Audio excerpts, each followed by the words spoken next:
high-presence dark corners. Melania's American fantasy. A closer look at the First Lady's past. Welcome back to another late-night descent into dark corners, where we peel back the glossy surface and expose what lies beneath. Tonight, we're lifting the curtain on a story that floats somewhere between glamour and controversy, mystery and media manipulation. This is Dark Corners, and this one's called Melania's American Fantasy. It's a tale spun through photo shoots, velvet ropes, political alliances, and a trail of questions that refuses to go away. This is not just a story about a former First Lady. The chapter she shared, How I Met Donald, and while it might seem like a benign recollection, part romance, part nostalgia, it reopens old wounds and new questions about who Melania really is, and what role she played in the shadows of her husband's secrets, and more importantly, why she might be trying to monetize it now. Approached her. We're talking about the mid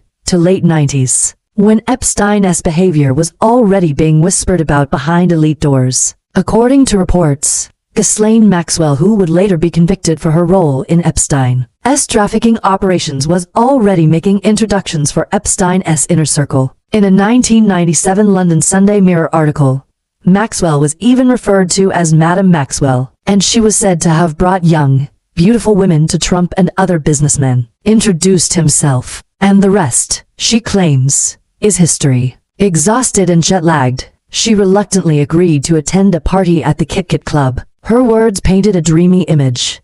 A sleek limo, the glamour of Fashion Week, mingling with designers and photographers. Yet somehow, Melania, little-known model with no major accolades, was granted this visa in 2001. Immigration experts at the time called it highly unusual. Her own lawyers were inconsistent in their explanations. One said she received it through marriage and illegal immigration. Melania brought her own parents to the U.S. through the very system he claimed to oppose. A press conference was promised to explain her immigration journey. It never happened. Another claimed it was based on extraordinary talent. No evidence was ever released to confirm either. That comes with responsibility. But CBS News later debunked that claim. When confronted, her site was quickly taken down, and Melania issued a vague statement, saying the website no longer reflected her current professional interests, especially when government accountability is absent, when real people are grieving, when political figures do more posting than problem solving. But the questions haven't stopped. They've only grown louder. She reportedly demanded $250,000 from CNN for an interview. Her official speeches, including her 2016 RNC speech, plagiarized entire lines from Michelle Obama. But the truth? There's no public record of her earning a degree. And if Melania wants to keep posting chapters, we'll keep reading between the lines. But when Melania herself reopens the story, when she publishes her narrative in a chapter that glosses over all the uncomfortable details, she invites scrutiny. And if she's profiting from this version of events, the least we can do is examine it for what it is. We just launched, and we need you, because in the darkest corners, there's always a story waiting to be told. While the sentiment seems heartfelt, critics questioned why remembrance needed to come with a price tag. Hit that like button, drop your thoughts in the comments, and help us build a community of people who care about what's really going on behind the scenes. But to those familiar with the KitKat Club's history, this wasn't the Met Gala. It was a recruiting ground, a meeting place, one that might be less about dreams and more about deception. One of the tokens tied to her branding lost nearly all of its value after launch. And while that might just seem like another celebrity hustle gone wrong, it reflects a pattern. Monetizing the presidency, monetizing tragedy, monetizing the myth. And that night, one of the powerful men in attendance was Donald Trump, accompanied by another woman. This is a story about truth, immigration, privilege, and an empire that may have been built on illusion. And this episode, friends, is a long one because some truths can't be contained in a soundbite. According to an Associated Press investigation, she may have been paid for modeling jobs in 1996 while on a visa that didn't legally allow her to earn money in the U.S. This would mean she violated immigration law, something her husband has famously criticized others for. So let's begin, not with a fairy tale, but with an Instagram post. Not long ago, Melania Trump posted a snippet from her self-titled autobiography, Melania. Let's start with the scene.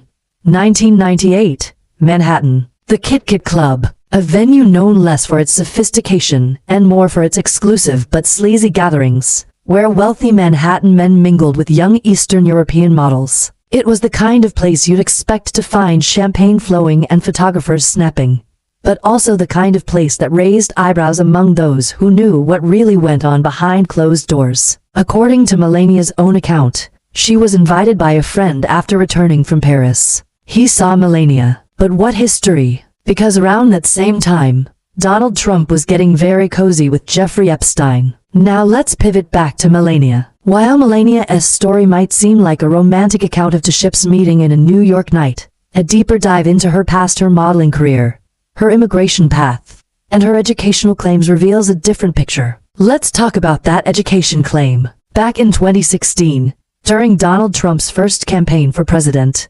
Melania's official website claimed she had earned a degree in design and architecture from the University of Ljubljana in Slovenia. In fact, this supposedly minor fib echoes the larger theme, constructing an identity for public consumption. Even more unsettling are questions surrounding Melania's immigration status. And let's not forget the infamous Einstein Visa. The EB-1 visa is meant for individuals of extraordinary ability. Think Nobel Prize winners, Olympic medalists, breakthrough scientists. Let's not pretend this doesn't matter. At a time when her husband was crusading against chain migration now, some would say it's old news. And that brings us to her alleged grifting. Reports show that Melania earned high-dollar fees from Trump PACs. Her stylists and makeup artists were paid tens of thousands a month. And if you're thinking, well, maybe she just didn't know, remember, this is someone who was granted an Einstein Visa for supposed excellence in her field. She also tried to launch her own cryptocurrency and NFT projects, many of which tanked in value. In one of her recent posts, she promoted a Forever Love bracelet collection, supposedly in memory of children lost in tragic events. Let's be real. When tragedy is turned into a product catalog, it doesn't sit right. And in the background of it all is a woman who walked into the KitKat Club and walked out of history of First Lady. So maybe this isn't just a love story. Maybe it's not just a tabloid curiosity. Maybe it's a dark corner of modern American power, a place where immigration, image, influence, and truth intersect in messy, manipulated ways. This has been Dark Corners, brought to you by Daily News AI. Before we go, if you've made it this far, you're exactly the kind of truth seeker we're building this channel for. Subscribe to Daily News AI now. We'll be back with more deep dives into the uncomfortable truths the mainstream doesn't want to touch. Subscribe, like, comment, and stay tuned. This is Dark Corners, only on Daily News AI. Chat.